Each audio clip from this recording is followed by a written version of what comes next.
There are prisons designed to house men, and then there are prisons designed to break them. Hidden deep within the bowels of the US penitentiary system lies a place that was never supposed to exist. A place so secretive, even most guards won't talk about it. They call it Range 13. It's a unit shrouded in darkness, constructed in silence, built not for rehabilitation, but for containment. Here, the most dangerous, the most violent, the men society wanted to disappear, are held in isolation so complete, it tests the very edge of human endurance. What makes Range 13 terrifying isn't just the men inside. It's the way the system itself forgot them in plain sight. Tonight, we go inside the prison that was never supposed to exist. We'll hear the whispers, the stories, the nightmares, and the truth that those within Range 13 have lived and survived. The entrance to Range 13 is unassuming.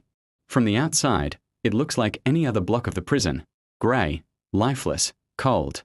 But step closer, and the difference is palpable. The air itself feels heavier, thick with fear, thick with a silence that even the wind hesitates to disturb. Before entering, guards are careful, extremely careful. They don't just check your ID. They watch your reactions, your breathing, the way your eyes move across the walls. Range 13 has claimed the overconfident, the skeptical, even those trained for danger. Here, every hallway is a corridor of echoes. Every locked door is a reminder that the world outside no longer exists. Once you step inside, every sound you make is magnified. Let's talk about the cells. They are tiny, 4 feet by 8 feet. Concrete walls, with barely enough room to sit, to stand, to breathe. A man could go months here without seeing another human being face to face. The lights flicker on a timer, never controlled by the prisoners. Sleep schedules are broken, circadian rhythm shattered. The men here, some of the most violent in America, are isolated not just physically, but mentally. And for some, it's a place where time doesn't exist, only survival. The bunk is metal, cold, and unforgiving. The toilet is a stark reminder that even basic dignity is rationed. Prisoners speak very little, for fear that sound itself might bring punishment. Yet, in the silence, stories seep through the cracks, stories of fights, betrayals, and men who came in whole and left, changed. Imagine your first day inside. 4 new arrivals. It's a trial of endurance. The elevator drops, the gate slams shut, and the world outside disappears. Guards lead them down a hallway that seems endless, the walls echoing every single step they take. The air smells of bleach and despair. Every movement is watched, every word measured. A new inmate steps into a cell for the first time. The door closes behind him with a metallic finality. He looks around. The concrete walls, the tiny metal bunk, the narrow toilet. No windows. No sunlight.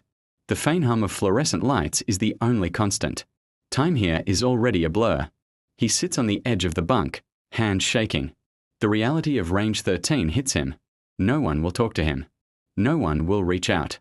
Every noise he makes, the scrape of his shoes on the floor, a cough, even his own heartbeat, feels amplified. Fear seeps into his bones before the day has even begun. In Range 13, the rules aren't written on the walls, they're learned the hard way. Eye contact is dangerous. A wrong glance can spark a fight that you can't escape. Movement is measured. Speech is rationed. Everything you do is a test. Prisoners learn to survive in silence, and guards rely on fear rather than force. One wrong word, one small act of defiance, and a man could be locked down for days, further plunging him into darkness. The isolation breaks the weak, sharpens the cunning, and reshapes the mind. This place isn't just a collection of cells. It's a world apart, with its own rules, its own hierarchy, and its own unique dangers. Guards rarely intervene unless absolutely necessary. Here, control is subtle. Fear is the tool, and obedience is the reward. And yet, even in this oppressive environment, bonds are formed. Not friendships, not alliances, but connections born from shared survival. Eyes meet across the narrow gaps between bars. A nod, a whisper, a message smuggled through the air vents. These are small acts of rebellion against an unyielding system. It's a world where trust is deadly, where silence is golden, and where every second is a calculation. Step wrong, speak wrong, breathe wrong, and the consequences are immediate and brutal. So how do they survive? Some prisoners find ways to cope, writing in small, hidden notebooks, carving messages into the metal of their bunks, whispering codes through the ventilation shafts. These are lifelines in a sea of nothingness. But most simply endure, counting the minutes, imagining the world outside that no longer exists for them. In Range 13, every man has a story. Let's talk about one inmate, a former gang leader. He arrived here thinking he could dominate, intimidate, survive anything. Within weeks, the total isolation had stripped him of his bravado. He spent nights whispering to the walls, recounting his past life like a confession no one would ever hear. Then there was another, a man convicted of multiple violent crimes. He learned to manipulate the small system around him, bartering scraps of information for small comforts, a better spot on the bunk, a brief, guarded conversation.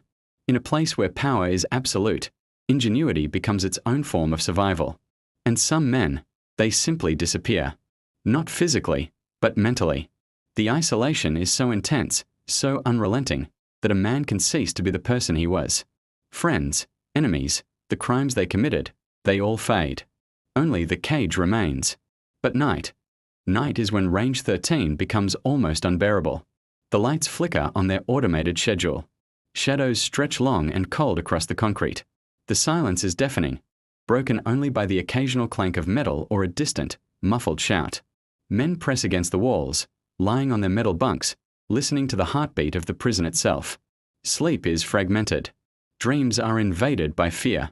Every creak of metal, every echo down the hall, is amplified into a threat. Some pray. Some scream silently into their pillows. Some simply stare at the ceiling, counting the seconds until morning, counting anything to stay sane. For those who survive Range 13, night is a lesson in resilience. It teaches you that fear is not just external. It lives inside you, shaping you, guiding every thought, every breath, every movement. Range 13 wasn't just built to hold the most dangerous criminals.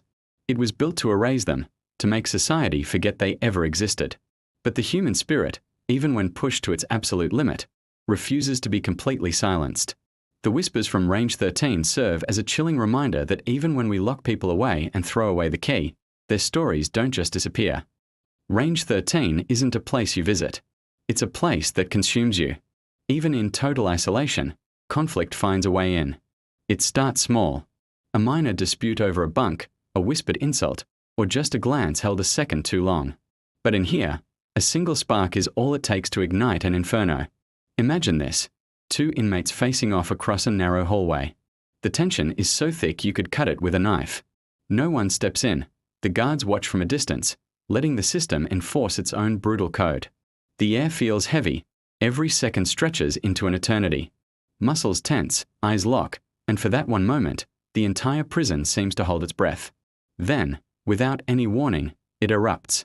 A punch thrown, a shout ripped from the chest, the harsh sound of metal scraping against concrete.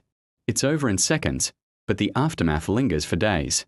It leaves behind fear, bruises, and the unspoken understanding that in Range 13, every single moment carries consequences. But survival here isn't just about enduring the violence. It's about claiming some small piece of control in a world designed to give you none. You'll see an inmate quietly carving symbols into the wall, a secret calendar marking the passing days, the small victories, the bitter losses. Another might find a clever way to sneak a tiny paper note to a neighbor, a lifeline of secret communication that keeps a flicker of humanity alive.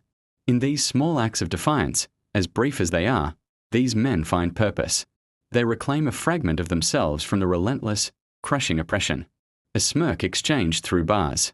A whispered joke that breaks the silence. Each one is a tiny victory in a place designed to strip everything away.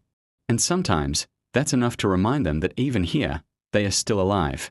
But not everyone survives intact. The isolation, the constant fear, the relentless pressure, it breaks a men. Days blur into nights. Sleep is a luxury, always fragmented.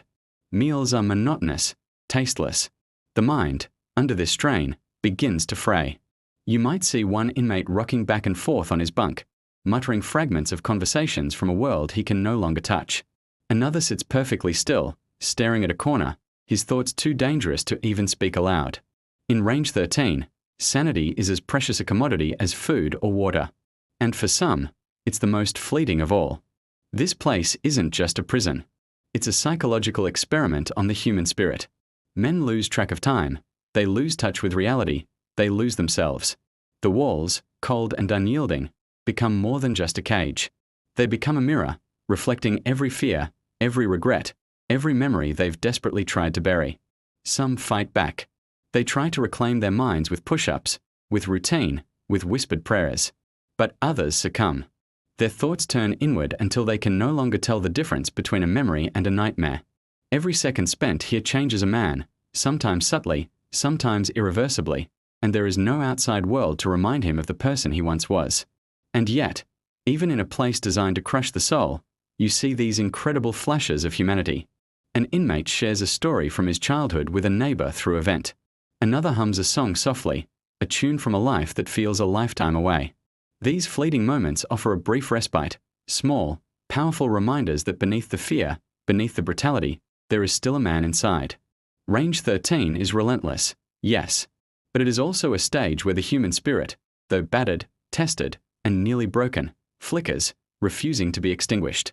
For some, these small acts of courage, kindness, and resilience are just enough to survive another day. Range 13 was never meant to exist in the public eye. It's a place that doesn't appear on any official maps, a ghost within the prison system. Its walls are filled with men labeled irredeemable, the ones society wanted to erase. But the truth is far darker than anyone could have imagined. This isn't just about punishment. Some inmates were moved here for their extreme notoriety. Others, because they stumbled upon secrets about the system itself, truths that powerful people wanted buried forever. And here, in absolute isolation, in suffocating darkness, these men are meant to be forgotten. But secrets have a way of leaking out. A former guard once spoke of how men would simply disappear from their cells, only to reappear weeks later completely changed, broken, silent, or worse. They became living witnesses to something that happened beyond the scope of their original crimes. It became clear that Range 13 wasn't just about containment. It was about control. It was a laboratory for experimenting on the human psyche, under conditions engineered to strip away a person's identity entirely. In this place, the line between survival and surrender is razor thin. Men who entered as hardened criminals leave as hollow shells of their former selves, stripped not just of their freedom, but of their certainty, their memories, even their sense of time. Days and nights bleed into one another until fear becomes routine, and silence becomes a weapon used against them. One inmate, who had been transferred from multiple high-security prisons, whispered to his neighbor, "You don't know who you are until they make you forget." He was right. Range 13 isn't just a prison. It's a crucible, a place where your very identity is tested against the crushing weight of total isolation. Some endure, some collapse, and some simply vanish into the machinery of the system, leaving behind nothing but walls that seem to remember everything they've seen. And yet, in the deepest shadows of Range 13, a strange paradox exists. In the very place designed to break men down completely, unexpected bonds are formed. Small acts of kindness, however fleeting, somehow survive.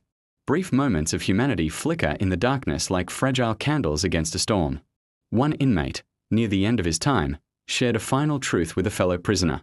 He said, "This place, it takes everything, but it also teaches you who you can be when the rest of the world is gone." And in that single statement lies the haunting reality of Range 13. It was never supposed to exist, yet somehow, it defines the men inside it in ways the outside world will never comprehend. It leaves us with a chilling question. What would you do if every trace of your world, your identity, and your sanity was systematically stripped away? How long could you survive in a prison that was never supposed to exist? Thanks for watching.